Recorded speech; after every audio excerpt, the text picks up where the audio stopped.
शहर के किनारे पर बसा वह पुराना कस्बा, जिसे लोग अब परछाइयों का शहर कहते थे, रात के सन्नाटे में डूबा हुआ था। आसमान पर बादल इतने घने थे कि चांद की एक किरण भी धरती तक नहीं पहुंच पा रही थी। हवा में एक अजीब सी ठंडक थी जो हड्डियों तक चुभ रही थी। सड़कों पर सन्नाटा था, सिवाय उस हल्की सी सरसराहट के जो पेड़ों की पत्तियों से आ रही थी। लेकिन उस रात कुछ और भी था, कुछ ऐसा जो इस शहर की गलियों में छिपा हुआ था, जो हर साय में सांस ले रहा था। कमलेश, एक 30 साल का पत्रकार, अपनी पुरानी मोटरसाइकिल पर उस सुनसान सड़क से गुजर रहा था। वह इस कस्बे में पहली बार आया था, एक ऐसी खबर की तलाश में जो उसकी जिंदगी बदल दे। खून की बरसात की कहानियां उसने सुनी थीं। स्थानीय लोग फुसफुसाते हुए बताते थे कि हर पूर्णिमा की रात इस शहर में कुछ लोग गायब हो जाते हैं और सुबह सड़कों पर खून के धब्बे मिलते हैं, जैसे आसमान से खून बरस गया हो। कोई नहीं जानता था कि यह सच है या सिर्फ अफवाह, लेकिन कमलेश को इस रहस्य को सुलझाने की जिद थी। वह अपनी मोटरसाइकिल को एक पुराने जीर्ण शीर्ण मकान के सामने रोकता है। मकान की दीवारें काई से ढकी थीं और खिड़कियां टूटी हुई थीं। स्थानीय लोगों ने उससे बताया था कि यह मकान रक्त सौदागर का था, एक ऐसा व्यक्ति जिसके बारे में कहा जाता था कि वह इस शहर का सबसे धनवान व्यापारी था, लेकिन एक रात वह और उसका पूरा परिवार गायब हो गया। तब से यह मकान खाली पड़ा था और लोग इसे शापित मानते थे। कमलेश ने अपनी टॉर्च जलाई और मकान के अंदर कदम रखा। अंदर की हवा भारी थी, जैसे सदियों का दुख उसमें घुला हो।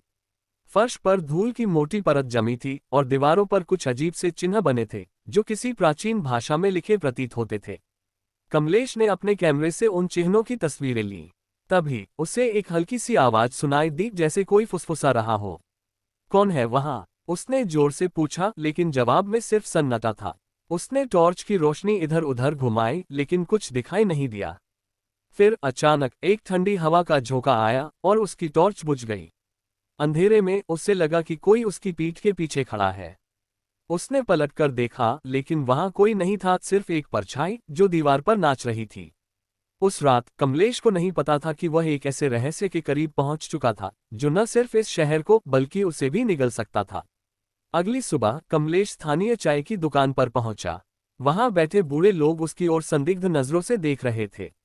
एक बूढ़े व्यक्ति, जिसका नाम रामदीन था, ने उसे पास बुलाया। तुम उस मकान में गए थे ना? उसने धीमी आवाज में पूछा। कमलेश ने हामी भरी। हाँ, लेकिन वहां कुछ खास नहीं मिला, सिर्फ धूल और कुछ अजीब चिन्ह। रामदीन ने एक गहरी सांस ली। वह मकान शापित है बेटा। जो भी वहां जाता है वह वापस नहीं आता, और जो आता है वह पहले जैसा नहीं रहता। कमलेश ने उसकी बात को हंसी में उड़ा दिया। ये सब अफवाहें हैं बाबा। मैं पत्रकार हूं, मुझे सबूत चाहिए। रामदीन ने उसकी ओर गहरी नजरों से देखा। सबूत? रात को उस मकान के पास जाओ और तुम्हें सबूत मिलेगा।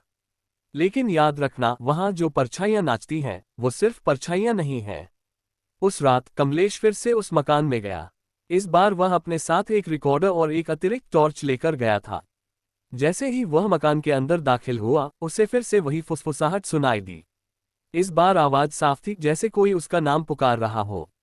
कमलेश, कमलेश। वह रुक गया। उसका दिल जोर जोर से धड़क रहा था। उसने रिकॉर्डर चालू किया और पूछा, कौन है? क्या चाहते हो? जवाब में एक ठंडी हंसी गूंजी और फिर सन्नाटा। तभी उसने फर्श पर कुछ देखा, खून के धब्बे जो धीरे धीरे फैल रहे थे, जैसे कोई अदृश्य स्रोत से रिस रहा हो। कमलेश ने पीछे मुड़कर देखा और इस बार वह परछाई फिर से दिखी, लेकिन अब वह और साफ थी। यह एक इंसान की आकृति थी, जिसके चेहरे पर कोई विशेषता नहीं थी, सिर्फ दो चमकती हुई आंखें। कमलेश भागने लगा, लेकिन दरवाजा अपने आप बंद हो गया।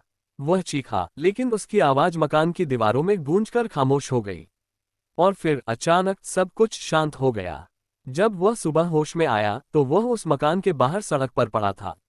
उसका कैमरा और रिकॉर्डर गायब थे और उसकी जेब में एक पुराना कागज था, जिस पर लिखा था, परछाइयों से बचो।